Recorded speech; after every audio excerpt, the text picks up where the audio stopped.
Kofa avait autrefois connu le bonheur dans sa forme la plus pure. À 16 ans, il se surprenait souvent à repenser aux jours où la vie était simple, chaleureuse et remplie d'amour. Ses parents, Mark et Afi, étaient travailleurs, mais peu importe leur fatigue après une longue journée, ils trouvaient toujours du temps pour lui. À cette époque, leur petite maison douillette, située dans un quartier ordinaire, résonnait toujours de rire. Les week-ends étaient sacrés, sorties en famille au parc, soirées jeux de société, longues balades en voiture juste pour aller manger une glace.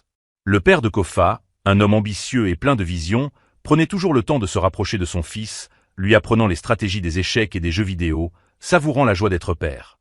Sa mère, une femme de tradition et de sagesse, insistait pour qu'il apprenne à se débrouiller en cuisine.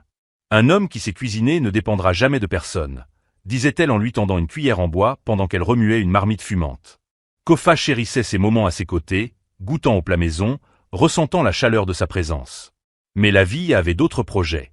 L'entreprise de son père, autrefois modeste, connut soudain un succès fulgurant. En quelques années, la famille se retrouva propulsée dans un monde de luxe.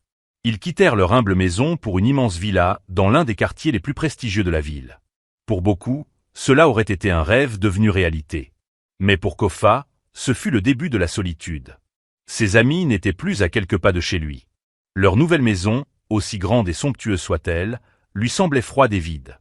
Ses parents, accaparés par leur empire en pleine expansion, voyageaient sans cesse. Lorsqu'ils étaient à la maison, la fatigue les accablait. Les conversations devenaient rares, les repas en famille presque inexistants.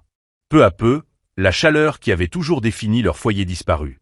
Son nouveau lycée était rempli d'enfants issus de familles riches, élevés dans le luxe et l'ignorance des difficultés. Ils parlaient de vacances en Europe, portaient des vêtements de créateurs comme si c'était banal, et dégageaient une assurance que seuls ceux qui n'ont jamais connu le manque peuvent avoir. Kofa, autrefois si vivant et plein d'humour, se sentait soudain étranger dans son propre monde. Ses parents pensaient lui offrir les meilleures opportunités qu'il n'avait jamais eues. Mais ils ne voyaient pas ce qu'il avait perdu. Il leur manquait. Sa vieille vie lui manquait. Mais plus que tout, ce qui lui manquait, c'était de se sentir à sa place. Kofa avait trouvé une étrange habitude. Chaque après-midi après l'école, il s'asseyait sur les marches de leur villa, observant la vie passer de l'autre côté des grilles en fer forgé. Il n'attendait personne en particulier, il voulait juste se sentir de nouveau connecté au monde. Il regardait les passants, les enfants jouer, les vendeurs de rue crier leurs prix, et les voitures défiler. C'était sa manière d'échapper au silence pesant de sa maison. Un après-midi, une voiture noire élégante s'arrêta devant leur portail. Le moteur ronronna un instant, puis s'éteignit. Kofa leva les yeux alors qu'une porte s'ouvrait. Une femme bien habillée en sortit. Elle avait une 50aine d'années, élégante, posée. Ses bijoux étaient discrets mais respiraient la richesse. Il la reconnut immédiatement, Madame Nina, leur voisine. Elle s'approcha de lui avec un sourire chaleureux mais curieux. « Je vous vois souvent ici, jeune homme, » dit-elle d'une voix douce et assurée. « Vous semblez toujours perdu dans vos pensées. À quoi pensez-vous » Kofa hésita, ne sachant pas s'il devait répondre honnêtement. Mais quelque chose dans sa présence le mettait en confiance. « Je ne sais pas, » avoua-t-il. « Cette maison est grande, mais elle semble vide. Mes parents sont toujours absents. Et je n'ai personne à qui parler. C'est solitaire. » L'expression de Madame Nina s'adoucit. « Je sais ce que c'est, » dit-elle en hochant la tête. « La solitude est une chose cruelle. » Kofa la regarda, intrigué. « Vous » demanda-t-il. « Mais vous avez tout. Vous êtes riche, et sûrement entouré de monde. » Elle eut un sourire triste. « C'est ce que les gens pensent. Mais depuis que mon mari est mort il y a 5 ans, les gens ne viennent plus pour moi. Ils viennent pour mon argent. C'est une autre forme de solitude. Mais de la solitude tout de même. » Pour la première fois depuis longtemps, Kofa se sentit compris.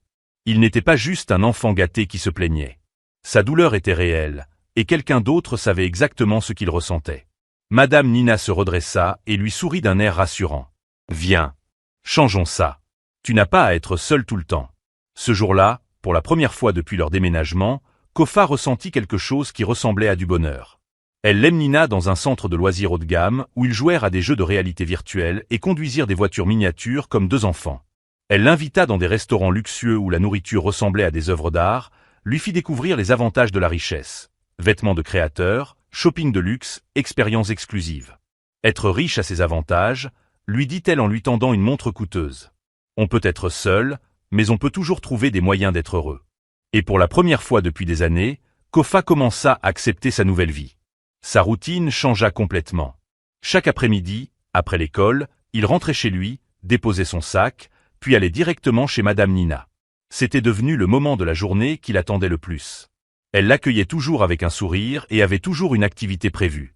Parfois, il restait chez elle pour regarder des films, partageant du pop-corn sur son immense canapé. D'autres fois, ils cuisinaient ensemble, riant en testant de nouvelles recettes. Kofa avait toujours été à l'aise en cuisine grâce aux leçons de sa mère, mais Madame Nina lui fit découvrir un nouveau monde. La cuisine gastronomique raffinée, les pâtisseries françaises, les plats asiatiques, le tout présenté comme des œuvres d'art. Elle ne ménageait aucune dépense pour lui montrer le luxe. Parc d'attractions haut de gamme, repas préparés en direct par des chefs, virée shopping dans des boutiques de créateurs. Être riche, c'est parfois solitaire, lui dit-elle un soir alors qu'il se promenait dans une rue calme et éclairée d'un quartier huppé. Mais cela ne veut pas dire que tu ne peux pas créer ton propre bonheur. Kofa écoutait chaque mot, absorbant cette nouvelle vision de la vie. Il apprit à marcher avec assurance, à se comporter comme quelqu'un issu d'un monde de richesse. Et ça porta ses fruits.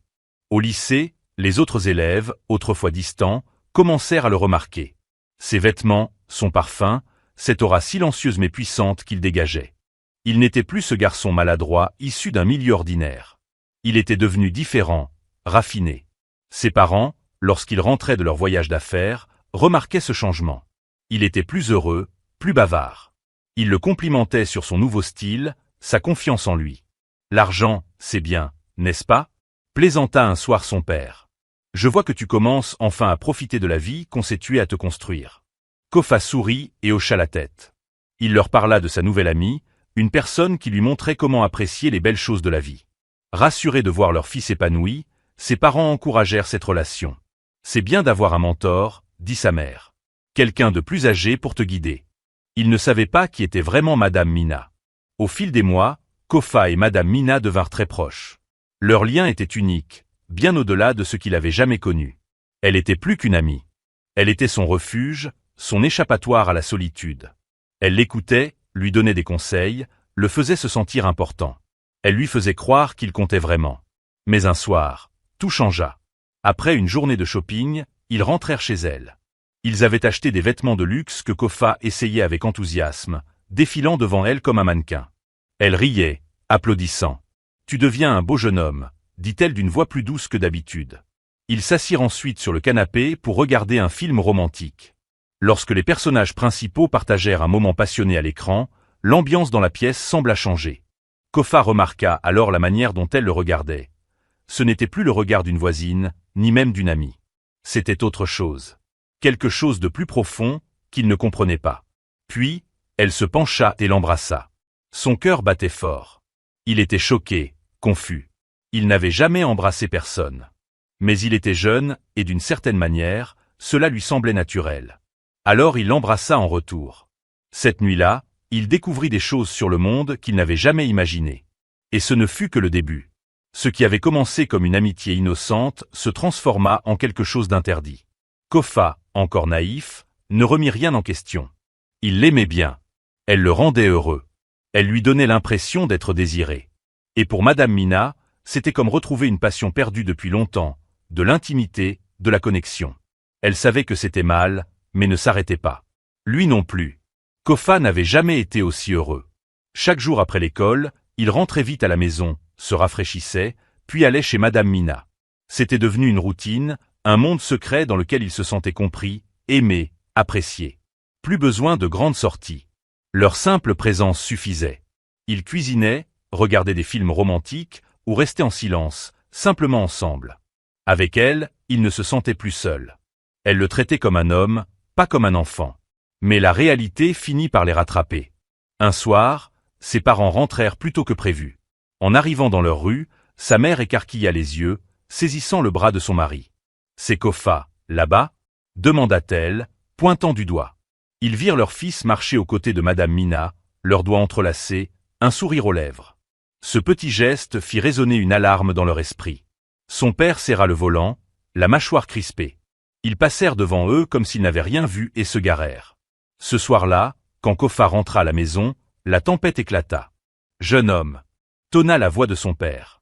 Kofa sursauta, mais entra dans le salon, où ses parents l'attendaient, furieux. « Où étais-tu » demanda sa mère, la voix tremblante de colère. Chez une amie, répondit Kofa, tentant de rester calme. Son père s'avança. Ne me mens pas, garçon. C'est avec cette vieille femme qu'on t'a vu. Le cœur de Kofa battait à tout rompre. Oui, c'est mon amie. Elle me rend heureux. Heureux? Répéta sa mère, abasourdie. Tu t'entends parler? Elle est bien trop âgée pour être ton amie. Et pourquoi tenait-elle ta main comme ça? Parce qu'elle tient à moi, répondit-il, la voix tremblante. Elle est la seule à vraiment se soucier de moi. Où étiez-vous quand j'avais besoin de vous? Qui me parle quand je suis seul dans cette immense maison? Pas vous. Ses parents restèrent figés. Jamais ils ne l'avaient entendu parler avec autant de colère, d'émotion brute. Je me lève seul. Je mange seul. Je vais à l'école seul. Et je dors seul. Et maintenant, vous voulez me dire avec qui je peux être? Sa voix se brisa. Vous n'avez jamais été là. Vous ne pouvez pas faire semblant d'être des parents maintenant. Son père poussa un long soupir. Tout ça, on le fait pour toi, Kofa. Cette maison, ton avenir, nos sacrifices, c'est pour toi. Mais je ne vous ai rien demandé. Moi, je voulais juste retrouver ma famille. Dans sa frustration, il laissa échapper. Elle m'aime. On s'aime. Silence. Les mains de sa mère tremblaient, son visage blême. Son père, furieux, gronda. Monte dans ta chambre. Maintenant. C'était la première fois que Kofa avait peur de son père. Il monta en courant, claquant la porte. Ses parents se regardèrent. Il devait agir. Le lendemain matin, Kofa fut réveillé par des voix basses et précipité en bas. Il descendit discrètement et entendit ses parents parler à la police. « Nous voulons qu'elle soit arrêtée », déclara fermement son père. « Elle a profité de notre fils. » Kofa eut le sang glacé. Il dévala les escaliers. « Non, vous ne pouvez pas faire ça. Elle t'a manipulé, Kofa, dit sa mère, les yeux rougis. Tu ne le comprends pas maintenant, mais un jour tu comprendras. Vous détruisez ma vie. Cria-t-il. C'est la seule personne qui a été là pour moi. Mais c'était trop tard. Cet après-midi-là, Madame Mina fut arrêtée. Elle ne dit rien, se contenta de regarder droit devant elle. Mais Kofa savait que ce n'était pas fini. Et il avait raison. Quelques heures plus tard, ses avocats obtinrent sa libération sous caution. Puis elle alla voir ses parents. « Vous voulez jouer ?» dit-elle froidement. « Très bien. Mais sachez que j'ai autant de pouvoir que vous. » Les parents de Kofa étaient stupéfaits. « Ce que j'ai fait est mal, » continua-t-elle calmement. « Mais vous, vous êtes loin d'être innocent. Vous avez laissé votre fils seul pendant des mois. C'est de la négligence. Je peux vous poursuivre pour ça. » Ils blanchirent. Elle avait raison. Un procès pourrait détruire leur réputation. « Retirez les charges, » dit-elle. « Et je disparaîtrai de sa vie pour toujours. » Ils n'avaient pas le choix. Ils cédèrent. L'affaire fut classée, et Madame Mina tint parole. Elle vendit sa maison et disparut sans laisser de traces. Kofa tenta de la retrouver, mais elle s'était vraiment volatilisée. Il était brisé. Ses parents, conscients des dégâts causés, changèrent leurs habitudes. Ils restaient plus souvent à la maison, faisaient des efforts pour être présents. Ils l'emmenèrent en thérapie. Mais Kofa n'en voyait pas l'utilité. Il n'avait pas été abusé. Il avait aimé. Et maintenant, il était vide. Avec le temps, il guérit. Ce ne fut ni immédiat ni facile. Mais peu à peu, le vide qu'elle avait laissé devint moins étouffant. Au début, il la cherchait encore dans les rues, espérant apercevoir sa voiture. Mais elle était bel et bien partie. Avec le temps, il apprit à embrasser sa nouvelle vie. Il se fit de vrais amis, de ceux qui apportent des rires, de l'aventure, de la légèreté. Il retrouva la joie dans les petites choses, les discussions tardives, les événements scolaires, les sorties improvisées.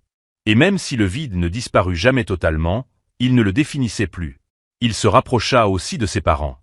Peut-être sentait-il ce qu'il avait perdu. Peut-être avait-il enfin compris à quel point il l'avait négligé. Leurs voyages devinrent moins fréquents. Ils étaient plus présents à la maison. Il ne posait plus seulement des questions sur l'école, mais sur ses rêves, ses pensées, sa vie. Et pour la première fois depuis longtemps, il leur ouvrit son cœur. Il n'oublia jamais Madame Mina. Mais un jour, la douleur s'adoucit. Les souvenirs cessèrent de le hanter. Ils devinrent des leçons, des fragments d'un passé qu'il avait façonné d'une manière que personne d'autre ne pourrait comprendre.